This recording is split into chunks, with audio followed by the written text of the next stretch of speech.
రోజుకి 1,00,000 తీసుకుంటుంది. 1,00,000? నాకు కూడానా? మీకేంటి సార్?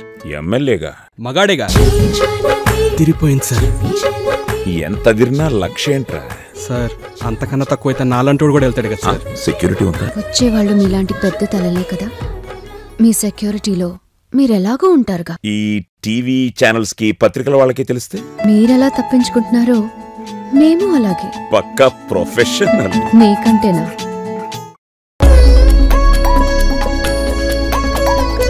స్వామితో శృంగారం పాపమనా? పిచ్చి పిల్ల. నా మొహం మీద గెడ్డాలు మీసాలు ఉన్నప్పుడేనే నేను స్వామిని. ఛాతీ మీద టీషర్టు, చడ్డీ మీద జీన్స్ ఉన్నప్పుడు పచ్చి మొగాణ్ణి. నాకు నీతులు చెప్పటం చాలా ఇష్టం, బూతులు చేయటం అంతకంటే ఇష్టం. నీ దగ్గరికి నిరోధత రావాలి, లేకపోతే రోగాలు వస్తాయి. నా దగ్గరికి రోగాలతో వస్తారు, నేను నిరోధిస్తాను.